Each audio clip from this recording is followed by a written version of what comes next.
Sa wakas, malaya na ako. Hawak ni Alena ang diploma na parabang ito ang pinakamahalagang bagay sa buong mundo. Mainit ang sikat ng araw sa kanyang balat, ngunit hindi niya ito alintana. Ang tanging nararamdaman niya ay ang matamis na lasa ng tagumpay at kalayaan. 4 na taon ng puyat, pagod at walang katapusang proyekto, lahat ay nagbunga na. Malaya na siya. Iginagala niya ang kanyang paningin sa paligid, sa mga kapwa niyang nagsipagtapos na masayang naghahagis ng kanilang mga tuga sa hangin. Ngunit isang pamilyar na figura sa di kalayuan ang pumukaw sa atensyon niya at nagpalamig sa kanyang dugo. Siya! Professor Ricardo Di Marco. Nakatayo ito malapit sa entablado, suot ang kanyang pormal na damit propesor, seryoso ang mukha, at ang mga mata ay kasing lamig ng yelo. Kahit sa gitna ng selebrasyon, tila maisarili itong mundo ng kadiliman. Siya ang kinatatakutang iterror professor ng unibersidad, ang dahilan ng maraming halos pagsuko ni Ali. Ang bawat salita niya sa klase ay parang hatol. Ang bawat tingin niya ay parang nanghusga.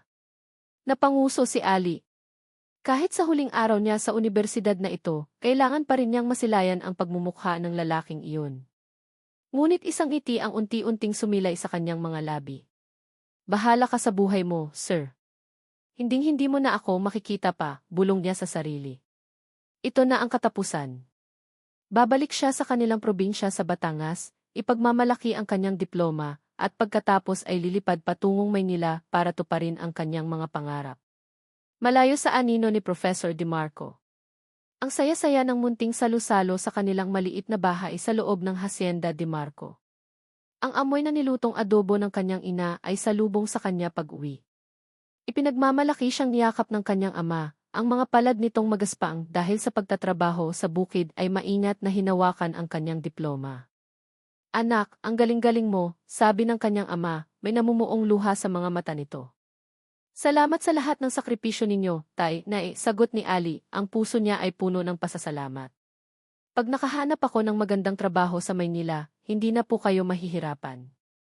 Iyon ang kanyang pangako. Iyon ang kanyang pangarap. Ang makita ang mga magulang niya na magpahinga na hindi na kailangang magbilad sa araw para lang may makain. Ngunit ang mga pangarap, minsan, ay kasing bilis ng isang iglap kung wasakin. Tumunog ang luma nilang cellphone. Sinagot ito ng kanyang ama. Sa isang sandali, ang masayang kwentuhan ay napalitan ng nakabibinging katahimikan. Nakita ni Ali kung paano unti-unting nawala ang kulay sa mukha ng kanyang ama. Ang ngiti nito ay napalitan ng pag-aalala. Ano yon, Tay? Tanong ng kanyang ina. Ibinaba ng kanyang ama ang telepono. Tumingin ito sa kanila, ang mga mata ay puno ng pagkalito at takot. Ang angkatiwala, nanginginig ang boses nito. Pinapatawag daw tayo ng administrasyon bukas.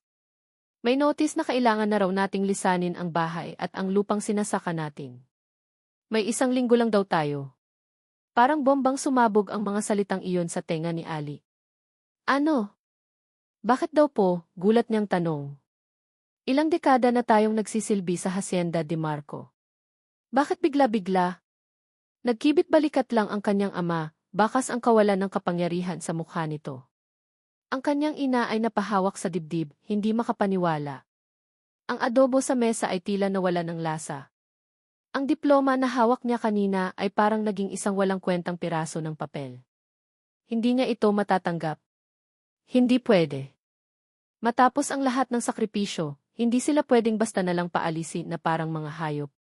Kinabukasan, sa kabila ng pagpigil ng kanyang mga magulang, nagpasya si Ali. Hindi siya sasama sa administrasyon.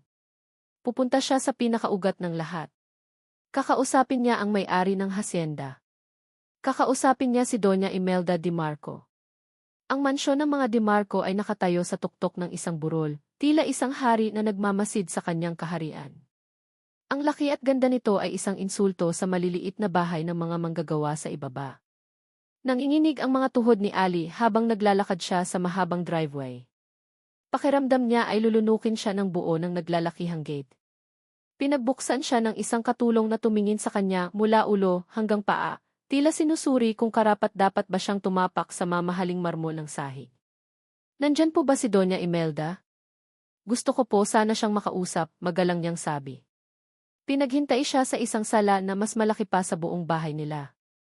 Ang bawat gamit ay kumikinang sa karangyaan. Naramdaman ni Ali ang kanyang pagiging maliit. Siya ay isang langgam na naligaw sa palasyo. Maya-maya, isang matandang babae ang bumaba mula sa engrandeng hagdanan. Si Doña Imelda Di Marco. Nakasuot ito ng isang eleganteng bestida, ang buhok ay perpektong nakaayos. Ngunit sa likod ng kanyang mahinahong ngiti ay may mga matang matalas, mapanuri. Ikaw si Elena Reyes, hindi ba? Ang anak ni Mang Lito, tanong ng Donya, ang boses ay kalmado ngunit may bigat. Opo, ma'am, mabilis na sagot ni Ali. Ako nga po. Doña Imelda, nandito po ako para makiusap. Tungkol po sa utos na pagpapaalis sa amin. Huminga siya ng malalim at inilatag ang lahat. Ang mga taon ng serbisyo ng kanyang pamilya. Ang kanilang katapatan. Ang kawalan ng hustisya sa biglaang desisyon. Si Doña Imelda ay nakinig lang, hindi nagsasalita, hindi nagpapakita ng anumang emosyon. Nang matapos si Ali, tumango ito ng dahan-dahan. Alam ko ang lahat ng iyan, Hija, sabi nito sa wakas. At may solusyon ako sa problema mo. Isang sinag ng pag-asa ang sumilay sa puso ni Ali. Talaga po? Tumayo ang matanda at lumapit sa bintana, nakatanaw sa malawak na lupain. Maaari kayong manatili. Maaari ninyong ipagpatuloy ang pagsasaka. Ibibigay ko ang lahat ng iyon sa inyo, sa isang kondisyon. Kahit ano po, ma'am. Gagawin ko po, halos hindi makahingang sabi ni Ali. Humarap si Doña Imelda sa kanya. Ang mga mata nito ay diretso at walang kurap. Ang ngiti sa labi nito ay nawala, napalitan ng isang seryosong ekspresyon na nagpatindig ng balahibo ni Ali. Pakasalan mo ang anak ko, si Ricardo. Natigilan si Ali. Parang huminto ang pag-ikot ng mundo. Hindi niya naintindihan. Siguro ay nagkamali lang siya ng dinig. Po. Si Sir Rico po. Mariing sagot ng Donya. Pakasalan mo ang anak ko, si Ricardo o sa loob ng isang linggo, mawawalan kayo ng lahat. Nabaliw ka na ba, ma? Ang boses ni Ricardo ay umalinggaw-ngao sa loob ng malawak na study room ng kanyang ina. Ibinagsak niya ang palad sa ibabaw ng antigong mesa na gawa sa Nara, hindi alintana ang posibleng pagkasira nito. Ang kalmadong ekspresyon sa mukha ni Doña Imelda ay lalo lang nagpainit ng kanyang ulo. Anong klaseng plano yan? Isang kasal? At kanino? Sa estudyante ko pa? Sa babaeng halatang-halata na galit sa akin, sunod-sunod niyang tanong, ang bawat salita ay may bahid ng hindi makapaniwalang pagkainis. Kalmado siyang tiningnan ng kanyang ina. Siya ang kailangan mo, Rico. At kailangan niya tayo. Kailangan? Ma, para saan? Para pahirapan ang buhay naming dalawa? This is absurd. Hindi ito solusyon, isa itong sentensya, sigaw niya. Hinaan mo ang boses mo, Ricardo, mahinahong saway ni Doña Imelda, ngunit may diin sa bawat salita. Isang bahagyang ubo ang kumawala sa kanya bago siya nagpatuloy. Ito na ang desisyon ko. Para ito sa ikabubuti mo. Para ito sa ikabubuti ng hasyenda. Napahilamos ng kamay si Rico sa kanyang mukha. Ang ikabubuti ko. Ang Italya ko sa isang babaeng hindi ko kilala at ayaw sa akin. Paano yan naging mabuti para sa akin? Hindi sumagot ang kanyang ina. Tumingin lang ito sa kanya, at sa isang saglit, nakita ni Rico ang kakaibang pagod sa mga mata nito. Isang pagod na hindi niya pa nakikita dati. Ngunit mabilis din itong nawala, napalitan ng pamilyar na determinasyon. Final na ang desisyon ko, anak. Maghanda ka. Sa loob ng ilang araw, magaganap ang kasunduan. Tumalikod si Rico, hindi na niya kayang makipagtalo pa. Alam niya, kapag si Doña Imelda na ang nagdesisyon, wala nang makakapigil dito. Lumabas siya ng silid, ang bawat hakbang ay mabigat, tila pasan niya ang buong mundo. Pumasok siya sa sarili niyang opisina sa bahay at dumiretso sa bintana. Ang tanawin ng malawak at luntiang lupain ng kanilang hasyenda ay hindi nagdulot sa kanya ng kapayapaan. Sa halip, naging paalala ito ng kanyang pagiging bilanggo. Bilanggo ng kanyang apelyido, ng kanyang responsibilidad. At ngayon, bilanggo na naman ng isang kasal. Isang alaala ang biglang pumasok sa kanyang isip, kasing sakit ng isang sariwang sugat. Ang mukha ni Isabel. Ang matamis nitong ngiti na puno ng mga kasinungalingan. Naalala niya ang huli nilang pag-uusap, ilang linggo bago ang dapat sana ay kasal nila. Hindi kita kailangan, Rico, sabi nito habang nakangiti, na para bang sinasabi lang nito ang oras. Masyado kang seryoso. Masyado kang boring. Kailangan ko ng excitement. At hindi mo kayang ibigay yon. Ang mga salitang iyon ay tumatak sa puso niya na parang bakal na pinainit sa apoy. Simula noon, ipinangako niya sa sarili na hinding-hindi na siya magtitiwala. Hinding-hindi na siya magiging mahina. Itinayo niya ang mga pader sa paligid niya, matataas at matitibay, para walang sinuman ang makapasok at makapanakit sa kanya muli.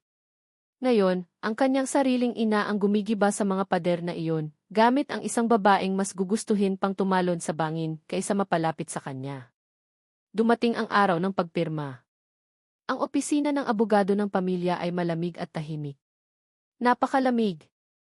Ang tanging maririnig ay ang mahinang ugong ng aircon at ang tunog ng mga papel na inilalatag sa mesa.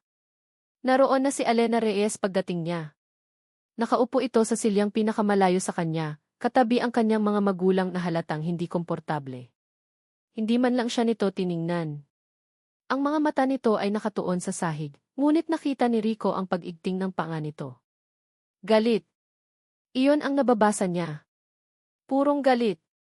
Umupo siya sa kabilang dulo ng mesa, katabi ang kanyang ina. Isang mahabang mesa ang naghihiwalay sa kanila, ngunit pakiramdam niya ay isang malalim na bangin ang nasa pagitan nila. Narito ang mga kopya ng kasunduan, sabi ng abogado, ang boses ay formal at walang emosyon. Isang prenuptial agreement at isang marriage contract. Basahin ninyong mabuti bago pumirma. Kinuha ni Rico ang mga dokumento.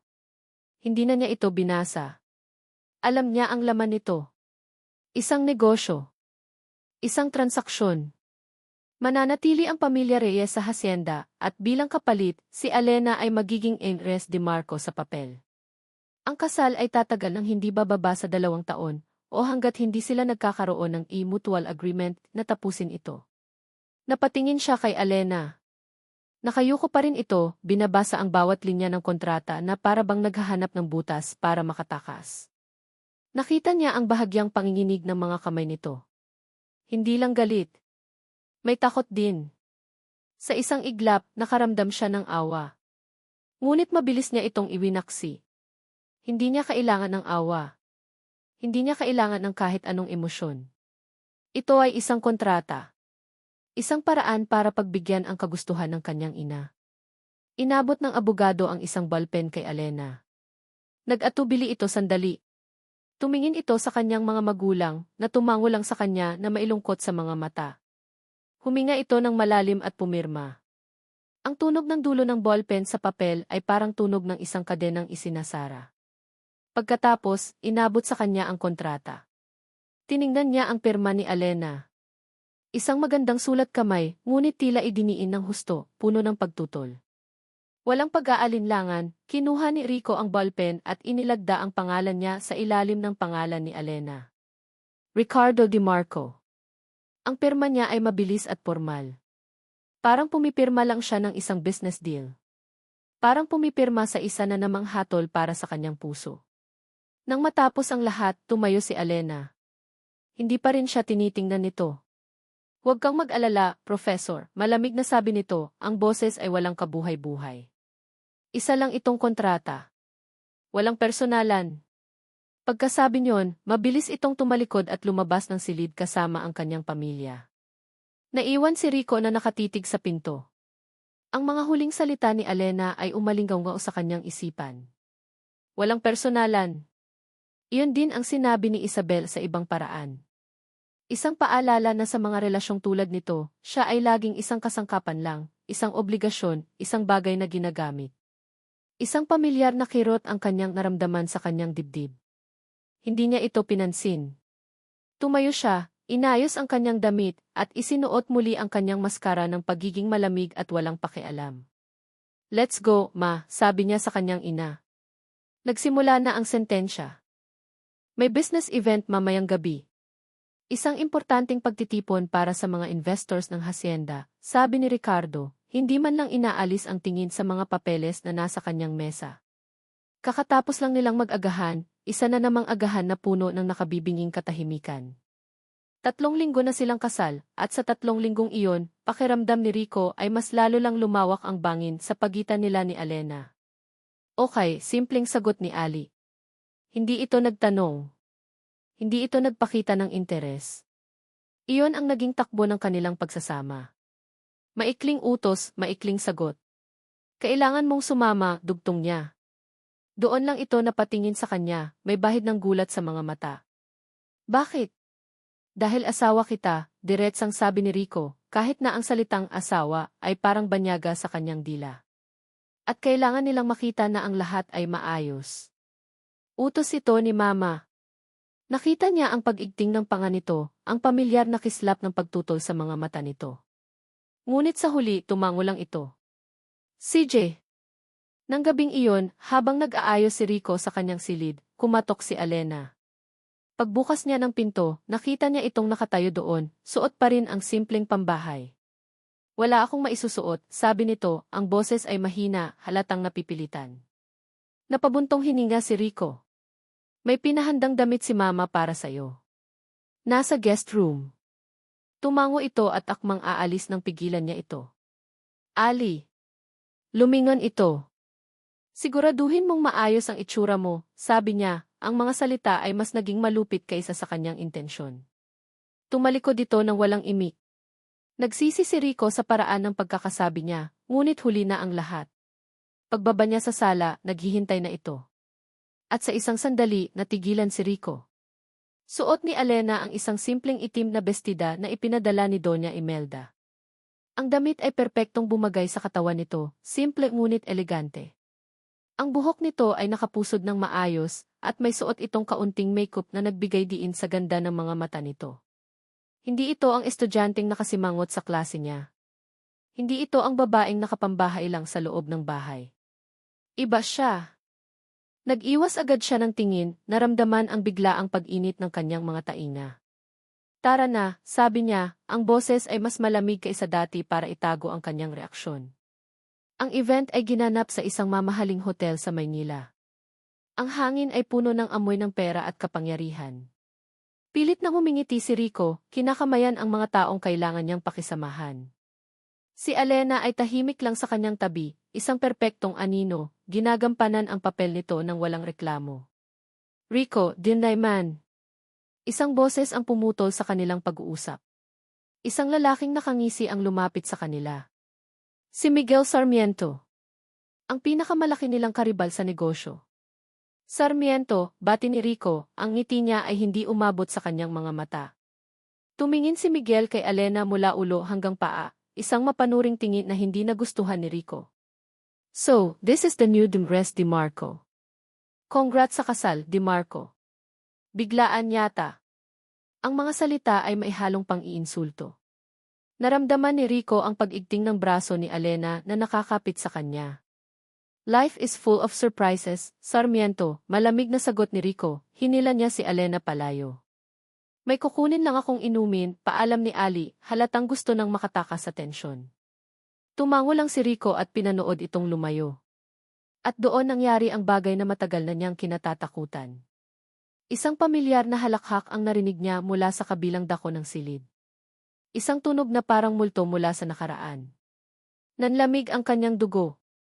Dahan-dahan siyang lumingon at ang mundo niya ay biglang huminto. Nakatayo doon, sa tabi ni Miguel Sarmiento, ay si Isabel. Mas maganda pa kaysa sa kanyang alaala, nakasuot ng isang kulay dugong bestida, ang ngiti ay kasing tamis pa rin ang dati. At kasing lason. Parang may bumara sa kanyang lalamunan. Ang ingay ng party ay nawala. Ang mga alaala ng sakit, ng kahihiyan, ng pagtataksil ay bumalik na parang isang malaking alon, handa siyang lunurin. Naramdaman niya ang pagbilis ng kanyang pulso, ang pamumuo ng pawis sa kanyang noo. Ang mga pader na maingat niyang itinayo sa loob ng maraming taon ay gumuho sa isang iglap. Nakita niya si Alena na pabalik na, maihawak na 2 baso ng inumin. Nakita nito ang direksyon ng kanyang tingin at pagkatapos ay nakita nito si Isabelle. Nakita ni Rico ang pagbabago sa ekspresyon ni Alena, mula sa pagiging kalmado, naging pagkalito, at pagkatapos ay isang bagay na hindi niya mabasa. Naglakad si Isabelle palapit sa kanya, ang bawat hakbang ay tila isang pagtapak sa kanyang puso. Si Miguel ay nakasunod, may ngiting tagumpay sa mga labi. Rico, bulong ni Isabel, ang boses nito ay parang musika at laso na pinagsama. Natigilan si Rico. Hindi siya makagalaw. Hindi siya makapagsalita. Ang tanging gusto niyang gawin ay tumakbo palayo, magtago. Ngunit ang kanyang mga paa ay parang nakadikit sa sahig. Nakatayo si Alena sa tabi niya ngayon, ngunit pakiramdam ni Rico ay milya-milya ang layo nito. Nararamdaman niya ang titig nito sa kanya, puno ng mga tanong. Nararamdaman niya ang paghusga nito. Nakikita nito ang kahinaan niya. Nakikita nito ang takot niya. Tumingin si Isabel kay Alena, isang mabilis na sulyap na puno ng paghamak. Pagkatapos ay ibinalik nito ang tingin kay Rico, ang mga mata ay nagpapanggap na nasasaktan. Hindi mo man lang ba ako ipapakilala sa asawa mo? Ang tanong ay binitawan sa hangin, mabigat at puno ng lason. Ang paghinto nito bago sabihin ang salitang asawa ay isang sampal. Isang sampal na nagpagising sa kanya, ngunit huli na. Gusto niyang sumagot. Gusto niyang sabihin, she's the wife, ng may diin at pagmamalaki. Gusto niyang ipagtanggol si Alena. Gusto niyang ipagtanggol ang sarili niya. Pero walang salitang lumabas sa kanyang bibig. Nakatayo lang siya doon, isang estatwang gawa sa yelo, habang ang nakaraan at kasalukuyan ay nagbabanggaan sa harap niya. At sa gitna ng lahat, ang tanging nakikita niya ay ang unti-unting pagkawala ng liwanag sa mga mata ni Alena, napapalitan ng isang pamilyar na damdamin, pagkadismaya. Walang nagsalita sa biyahe pa uwi. Para kay Alena, ang katahimikan sa loob ng sasakyan ay mas maingay pa kaysa sa party na iniwan nila. Bawat segundo ay parang isang pagpapahirap. Nakatingin lang siya sa labas ng bintana, pinagmamasdan ang mga ilaw ng syudad na nagdaraan, ngunit ang tanging nakikita niya ay ang mukha ni Ricardo kanina.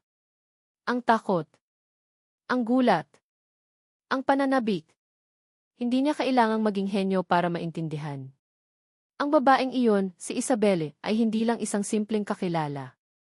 Siya ang babae sa litratong nakita niya. Ang babaeng nagmamay-ari ng mga ngiting hindi niya pa nakikita kay Ricardo. Ang babaeng kayang patigilin ang mundo ng kinatatakutan niyang it-error professor. Nang makarating sila sa bahay, unang bumaba si Ricardo. Hindi siya nito hinintay. Hindi man lang siya nito sinulyapan. Nagdiretso ito sa kanyang opisina at isinara ang pinto. Isang malakas na kalabog na nagsasabing, huwag kang lalapit. Para kay Alena, ang kalabog na iyon ay isang kumpirmasyon. Isa siyang estranghero sa bahay na ito. Isa siyang estranghero sa buhay ng lalaking asawa niya sa papel. Kinabukasan, naging mas malala ang lahat. Si Ricardo ay naging mas malamig, mas malayo. Kung dati ay parang yelo, ngayon ay parang isang buong bundok ng yelo na imposibleng tunawin. Ang mga pader na itinayo nito ay mas tumaas pa, at naiwan si Alena sa labas, mag-isa. Makalipas ang ilang araw, isang hindi inaasahang bisita ang dumating. Habang nagdidilig si Alena ng mga halaman sa hardin, isang mamahaling kotse ang pumarada sa tapat ng mansyon. Bumaba mula rito si Isabel, nakasuot ng isang puting bestida, mukhang isang anghel. Isang anghel na may sungay. Hi! I'm here to visit Tita Imelda, sabi nito kay Alena na parabang isa lang siyang katulong. Hindi na naghintay ng sagot si Isabel, nagdiretso na ito sa loob. Sinundan lang siya ni Alena ng tingin, naramdaman ang isang kakaibang kirot sa kanyang dibdib. Selos? Hindi. Hindi maaari. Bakit siya magsiselos? Isa lang itong kontrata. Ngunit ang puso, madalas, ay hindi nakikinig sa sinasabi ng isip. Nang hapong iyon, habang nag-aayos siya ng mga libro sa sala, narinig niya ang boses ni Isabel na tumatawag kay Ricardo. Nagtago siya sa likod ng isang estante, hindi sigurado kung bakit. Rico, please, let me explain, narinig niyang sabi ni Isabel. There's nothing to explain, Isabel. It's all in the past, sagot ni Ricardo, ang boses ay pilit na pinatatag. Hindi iyon totoo at alam mo yan, giit ni Isabel. May pinagsamahan tayo. Isang bagay na hindi mo pwedeng basta na lang itapon. Isang araw, isang delivery ang dumating para kay Ricardo. Nang buksan ito ng katulong sa harap ni Alena, laman nito ay isang maliit na music box. Simple lang ito, ngunit halatang luma at may sentimental na halaga. May kasama itong card. Bago pa man ito maibigay ng katulong kay Ricardo, hindi napigilan ni Alena na basahin ang nakasulat. Naaalala mo pa ba ito? Ang una mong regalo sa akin. Alam kong mahal mo pa ako. Walang pirma. Pero alam ni Alena kung kanino galing. Ang music box. Ang mga pagbisita. Ang mga salitang narinig niya. Lahat ay tila mga piraso ng isang puzzle na bumubuo sa isang masakit na larawan. Si Ricardo ay hindi pa nakaka-move on. At siya, si Alena, ay isang hadlang sa kanilang pagbabalikan. Gabi. Hindi makatulog si Alena. Bumaba siya para kumuha ng tubig. Nang mapadaan siya sa may veranda, narinig niya ulit ang mga boses. Si Ricardo at si Isabel. This time, mas malapit. Dahan-dahan siyang lumapit, nagtatago sa dilim. Umalis ka na, Isabel, sabi ni Ricardo. Hindi ako aalis hanggat hindi mo ako kinakausap ng maayos. Narinig ni Alena ang frustration sa boses ni Isabel. Rico, tingnan mo ako. Sabihin mo sa akin na wala ka nang nararamdaman. Sabihin mo sa akin na masaya ka na sa kanya, sa babaeng iyan na napilitan ka lang pakasalan. Isang mahabang katahimikan. Isang katahimikan na sumaksak sa puso ni Alena. Hinihintay niya ang sagot ni Ricardo. Hinihintay niya na ipagtanggol siya nito. Hinihintay niya na itaboy nito si Isabel. Ngunit walang dumating. Alam kong mahal mo pa ako, bulong ni Isabel, ang boses ay puno ng tagumpay. Nararamdaman ko. Katahimikan ulit. Isang nakabibinging katahimikan mula kay Ricardo. Iyon na. Iyon na ang sagot. Ang kanyang pananahimik ay mas malakas pa kaysa sa kahit anong salita. Dahan-dahang tumalikod si Alena, ang mga luha ay nagsimula ng mamuo sa kanyang mga mata. Bawat hakbang pabalik sa kanyang silid ay parang isang paglalakbay sa impyerno. Hindi niya maintindihan ang sakit na nararamdaman niya. Bakit siya nasasaktan? Hindi ba't ito naman ang gusto niya, ang matapos ang kontrata? Pagpasok niya sa kanyang kwarto, isinara niya ang pinto.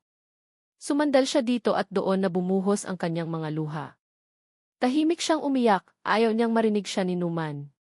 Umiyak siya para sa kanyang sarili, para sa kanyang nasirang pangarap, para sa kanyang tangang puso na nagsimulang umasa. Pinunasan niya ang kanyang mga luha. Tapos na. Tama na. Binuksan niya ang kanyang aparador at inilabas ang kanyang lumang maleta.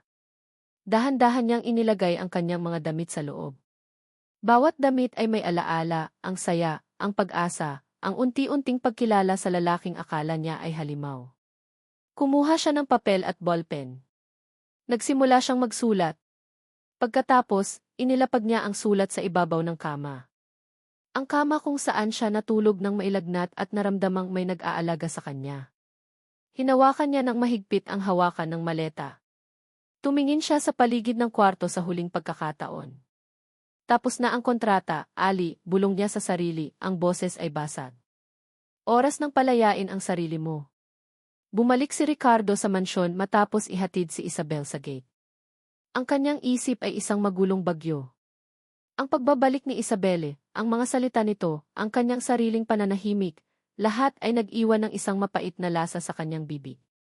May bahagi sa kanya na gustong puntahan si Alena, gustong magpaliwanag kahit hindi niya alam kung ano ang sasabihin. Dahan-dahan siyang umakyat sa hagdanan at tinungo ang silid nito. Kumatok siya. Walang sagot. Kumatok siya ulit, mas malakas. Wala pa rin.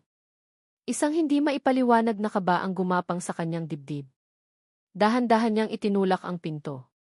Bumungad sa kanya ang isang silid na tahimik at maayos. Masyadong maayos. Ang aparador ay bahagyang nakabukas, at mula sa kanyang kinatatayuan, nakita niyang wala itong laman. Ang kanyang mga mata ay napadako sa kama. Perpekto ang pagkakaayos nito, maliban sa isang bagay. Sa ibabaw ng unan, may isang nakatuping piraso ng papel. Ang kanyang puso ay nagsimulang tumibok ng mabilis. Lumapit siya, ang bawat hakbang ay tila may bigat na 1,000 libra. Kinuha niya ang sulat. Pamilyar ang sulat kamay. Ang sulat kamay ni Alena. Nanginginig ang kanyang mga kamay habang binubuklat niya ito. Ngunit bago pa man niya mabasa ang unang salita, ang kanyang cellphone ay nagring ng malakas at marahas. Napatingin siya sa screen. Hacienda, katiwala. Bihira siyang tawagan nito ng direkta. Isang masamang kutob ang biglang kumalat sa buo niyang sistema. Sinagot niya ang tawag. Hello, Sir Rico. Ang boses sa kabilang linya ay puno ng pag-aalala at takot. Si Donya. Si Donya Imelda, hinimatay po. Dinala po namin dito sa ospital ng probinsya. Sa isang iglap, nabitawan ni Ricardo ang sulat. Ang papel ay marahang lumutang pababa sa sahig. Ang kanyang mundo ay biglang lumiit, nag-focus sa isang pangalan lang. Mama! Papunta na ako, sigaw niya bago patayin ang tawag. Hindi na niya naisip pa si Alena o ang sulat. Tumakbo siya palabas ng silid, bumaba ng hagdanan ng 2 baitang sa bawat hakbang. Ang tanging nasa isip niya ay ang kanyang ina. Ang biyahe papuntang ospital ay isang malabong alaala. Ang tanging nararamdaman niya ay ang paghahabol ng kanyang hininga at ang walang tigil na pagdarasal sa kanyang isip. Pagdating niya, sinalubong siya ng katiwala. Sir, nasa emergency room po. Tumakbo siya papasok, ngunit pinigilan siya ng isang nurse. Maya-maya, isang doktor ang lumabas, ang mukha nito ay seryoso. Are you DeMarco? Tanong ng doktor. Yes. How's the mother? Halos hindi makahingang tanong ni Rico. Huminga ng malalim ang doktor. DeMarco, ang pagkahimatay ng iyong ina ay sintomas ng kanyang malubhang kondisyon. Matagal na niyang itinatago ito sa inyo. Kondisyon? Anong kondisyon? Naguguluhang tanong ni Rico. Tumingin sa kanya ang doktor ng maihabag. Your mother has stage 4 pancreatic cancer, sir. She was diagnosed 6 months ago. She refused any aggressive treatment. Sinabi niya sa amin na ang tanging gusto niya ay ayusin ang mga dapat ayusin bago siya mawala. Parang isang malakas na suntok sa sikmura ang bawat salita ng doktor. Gumuho ang mundo ni Ricardo. Napasandal siya sa pader, ang kanyang mga tuhod ay biglang nanghina. Stage 4. 6 na buwan na. Lahat ng piraso ay biglang nagkabit-kabit. Ang biglaang pag-uutos na kasal. Ang pagpipilit nito na si Alena ang pakasalan niya. Ang kakaibang pagod sa mga mata nito. Ang lahat ng iyon hindi iyon para sa hacienda. Iyon ay para sa kanya. Ginawa ito ng kanyang ina dahil alam nitong mamamatay na siya at ayaw nitong iwanan siyang mag-isa. Isang nakakasukang pakiramdam ng pagsisisi ang bumalot sa kanya. Ang lahat ng galit niya sa ina ay napalitan ng matinding sakit at pagmamahal.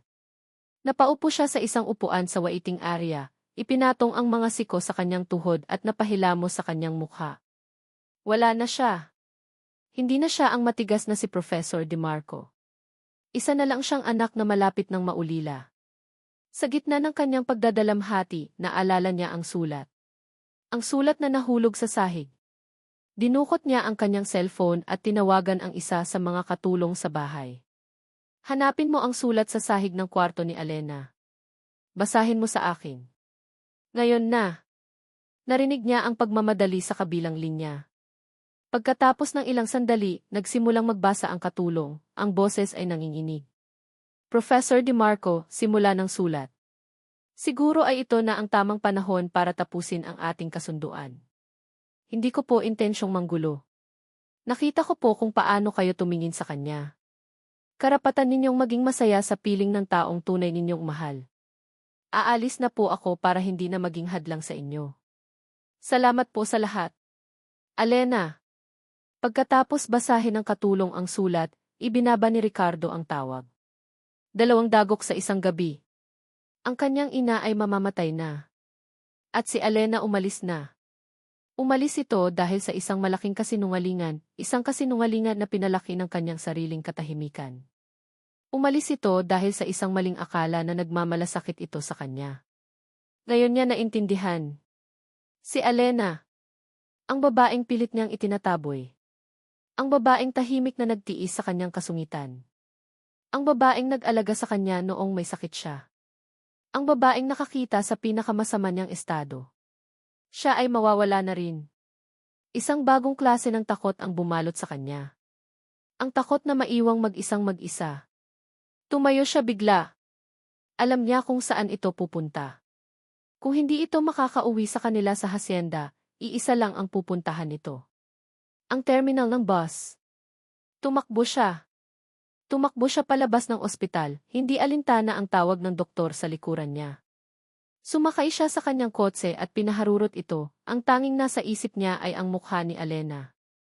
Ang terminal ng bus ay magulo at maingay. Nagmamadali siyang bumaba at tinakbo ang entrance, ang kanyang mga mata ay ligaw na naghahanap.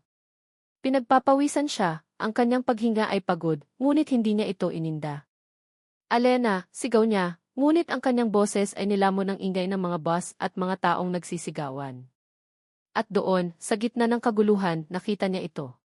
Nakatalikod, may dalang maleta, papasok sa isang bus na paalis na. Ang bus na papunta sa probinsya kung saan wala na siyang babalikan. Iyala, sigaw niya ng buong lakas. Lumingon ito. Ang gulat ay malinaw na nakaukit sa mukha nito. Tumakbo si Ricardo, sinuong ang mga tao, hindi alintana ang mga nababangga. Narating niya ito bago pa man ito tuluyang makahakbang paakyat. Hinawakan niya ang braso nito. Si Alena ay nakatingin lang sa kanya, ang mga mata ay puno ng pagkalito at mga luhang hindi pa pumapatak. Tinitigan siya ni Ricardo, ang puso niya ay parang sasabog. Ang lahat ng pader, lahat ng pagpapanggap, lahat ng pride, ay nawala. Huwag kang umalis, Ali. Please, sabi niya, at sa unang pagkakataon sa loob ng napakaraming taon, ang kanyang boses ay nabasag. Ang terror professor ay nagmamakaawa. Kailangan kita. Ang mga salitang iyon ay binitawan ni Ricardo sa hangin, sa gitna ng ingay at gulo ng terminal. Kailangan kita. Tatlong salita na mas malakas pa kaysa sa ugong ng mga bus. Tatlong salita na tumago sa puso ni Alena at nagpatigil sa kanyang mundo. Nakatitig lang siya kay Ricardo, hindi makapaniwala. Ang lalaking nasa harap niya ngayon ay hindi ang supladong propesor na kinainisan niya. Hindi rin ito ang malamig na asawa na kasama niya sa bahay. Ang nasa harap niya ay isang lalaking basag ang anyo, ang mga mata ay puno ng sakit at pagsusumamo. Umulan. Ang malalaking patak ng ulan ay nagsimulang bumuhos, na tila nakikisabay sa kanilang drama. Hinila siya ni Ricardo palayo sa bus, papunta sa isang silong sa gilid ng terminal. Ang mga tao sa paligid nila ay nagmamadaling naghahanap ng masisilungan, ngunit sila ay nanatiling nakatayo roon, basang-basa, magkaharap. Bakit? Iyon lang ang tanging naibulong ni Alena, ang boses ay nanginginig dahil sa lamig at sa halo-halong emosyon. Bakit mo ako pinigilan? Hindi ba't ito ang gusto mo? Ang maging malaya ka na sa akin para makasama mo siya. Umiling si Ricardo, ang basa niyang buhok ay tumutulo sa kanyang mukha. Hindi, Ali. Mali ka. Mali ang lahat ng akala mo. At doon, sa gitna ng buhos ng ulan, ikinuwento ni Ricardo ang lahat.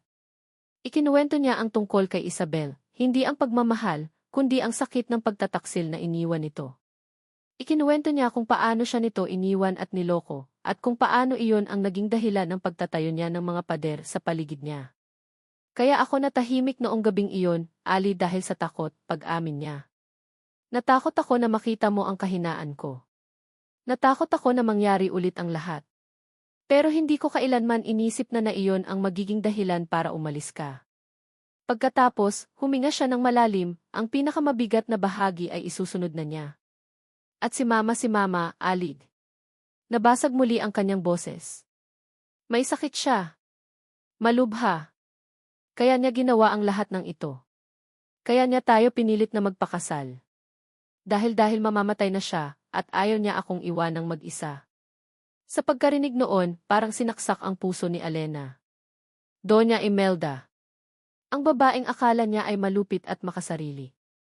Ang babaeng nagbigay sa kanya ng kasunduang sumira sa puso niya, ay ginawa lang pala iyon dahil sa pagmamahal sa anak nito. Ang lahat ng galit at pagdaramdam ni Alena ay biglang napalitan ng awa at pag-unawa. Tiningnan niya si Ricardo, na ngayon ay hindi na sinusubukang itago ang mga luhang humahalo sa patak ng ulan sa kanyang mukha. Hindi na siya nagsalita. Kinuha niya ang kamay ni Ricardo at hinila ito pabalik sa kotse. Dalhin mo ako sa ospital. Ang ospital ay tahimik nang bumalik sila. Nagpalit sila ng mga tuyong damit na kinuha mula sa kotse. Pagdating nila sa tapat ng kwarto ni Doña Imelda, natigilan sila. Gising na ito at kausap nito ang abogado ng pamilya. At sa isang silya sa sulok, nakaupo si Miguel Sarmiento at si Isabel, ang mga mukha ay puno ng pagkukunwari. "O, Ricardo, Hija," sabi ni Doña Imelda, ang boses ay mahina. "Nandito sila para kamustahin ako." At may mungkahi si Miguel tungkol sa hasyenda. "Ano ng mungkahi?" tanong ni Ricardo, ang mga mata ay matalim na nakatingin kay Miguel. Ngumisi si Miguel. "Dahil sa kalagayan ni Doña, at sa di umano'y problemadong pagsasama ninyo," sabi nito, sumusulyap kay Isabel, "inaalok kong bilhin ang buong hasyenda. Para hindi na kayo mahirapan pa." Doon na nagsalita si Alena. Ang kanyang boses ay kalmado ngunit matatag. "Salamat sa alok mo, Jimmy Sarmiento. Pero hindi namin ibebenta ang hasyenda." Nagulat ang lahat, lalo na si Ricardo. Tumingin sa kanya si Alena, isang tingin na puno ng kahulugan. "At tungkol naman sa problemadong pagsasama namin," pagpapatuloy niya, hinawakan ang kamay ni Ricardo. "Lahat ng mag-asawa ay may pinagdadaanan. At nalampasan na namin ang sa amin. Hindi ba, mahal?" Ang salitang "i-mahal" ay nagpadala ng kuryente sa buong katawan ni Ricardo. Tumango siya, hinigpitan ang hawak sa kamay ni Alena. "Tama siya. Mas matatag kami ngayon." Tiningnan ni Alena si Isabel. "At ikaw, Eunice Isabel. I know about your partnership with F. Sarmiento. Narinig ko ang usapan ninyo sa telepono noong isang araw. Ang plano ninyong sirain ang pamilya Di Marco para makuha ang lupa." Namutla si Isabel at si Miguel. Si Doña Imelda, kahit mahina, ay nagpakita ng isang matalim na tingin. "Guards," mahinang utos ni Doña Imelda sa katiwalang nasa labas. "Palabasin ninyo ang mga basurang ito." Walang nagawa ang dalawa kundi magmadaling umalis, ang kanilang masamang plano ay nabisto na. Nang sila na lang ang naiwan, tumingin si Doña Imelda kina Ricardo at Alena, ang mga kamay nila ay magkahawak pa rin. Isang maliit, totoong ngiti ang sumilay sa kanyang mga labi. "Salamat, mga anak." Sa mga sumunod na buwan, si Alena ay hindi umalis sa tabi ni Ricardo. Magkasama nilang inalagaan si Doña Imelda. Sa mga panahong iyon, ang mga pader sa pagitan nila ay tuluyan ng gumuho. Napalitan nito ng mga totoong pag-uusap, ng mga tawa, ng mga tahimik na sandali ng pag-unawa. Natutunan ni Ricardo na magtiwala ulit. At natutunan ni Alena na ang pag-ibig ay hindi pala tungkol sa perpektong simula, kundi sa paghilom ng mga sugat ng magkasama. Isang hapon, ilang buwan ang nakalipas, nakaupo sila sa veranda ng mansyon, tanaw ang luntiang bukirin. Si Doña Imelda ay pumanaw ng payapa, ngunit iniwan nito ang isang pamilyang buo at nagmamahalan. Nakatayo si Ricardo sa likuran ni Alena, niyakap ito mula sa likod. Ang yakap ay hindi na pilit o awkward. Ito ay comfortable. Ito ay tahanan. "Handa ka na ba para sa totoong simula, Jimres Di Marco?" bulong ni Ricardo sa tainga nito. Humarap si Alena sa kanya, isang ngiting hindi pa niya nakikita dati, isang ngiti na puno ng pag-ibig, pag-asa, at kaligayahan. Itinukod niya ang kanyang ulo sa dibdib nito. "Matagal na akong handa, Jimres Di Marco." Magkahawak kamay nilang pinanood ang paglubog ng araw, isang simbolo ng pagtatapos ng isang masakit na kabanata at ang simula ng kanilang tayo, isang pagsasamang sinubok ng kasunduan, pinatatag ng katotohanan, at binuo ng isang pag-ibig na hindi perpekto, ngunit totoo. At dito nagtatapos ang masalimuot ngunit puno ng pag-ibig na kwento ni na Alena at Ricardo. Mula sa kaibuturan ng aking puso, isang taos-pusong pasasalamat sa inyong walang sawang pagsubaybay at pagsama sa bawat kabanata. Salamat sa paglaan ninyo ng oras, sa pagpasok sa mundo ni na Ali at Rico, at sa pagdamay sa kanilang bawat tawa, luha, galit at kilig. Ang pagsulat ng kanilang kwento ay isa ring paglalakbay para sa akin. Bawat salitang aking binitawan ay may dalang bigat at pag-asa, isang pagnanais na maipadama sa inyo na sa likod ng bawat pagkakamali at pagiging hindi perpekto, mayroong espasyo para sa paghilom at pag-asa. Sana, sa pamamagitan ni na Ali at Rico, ay muli nating natandaan na ang tunay na pag-ibig ay hindi paghahanap ng taong walang sugat, kundi ang pagkakaroon ng tapang na tanggapin ang mga peklat ng nakaraan at sabay na paghilumin ang mga ito. Ito ay isang paalala na lahat tayo ay may karapatan sa pangalawang pagkakataon, at ang pagpapatawad, sa iba at lalo na sa ating sarili, ang siyang susi sa tunay na kaligayahan. Ngayon, nais ko namang marinig ang inyong mga saloobin. Ano ang pinakapumatak na aral o eksena sa inyong puso? Huwag po kayong mag-atubiling mag-iwan ng komento sa ibaba. Ang bawat mensahe mula sa inyo ay isang inspirasyon na patuloy na lumikha ng mga kwentong tatatak sa ating mga puso. Hanggang sa ating muling pagkikita sa susunod na kwento. Binitawan pero minahal.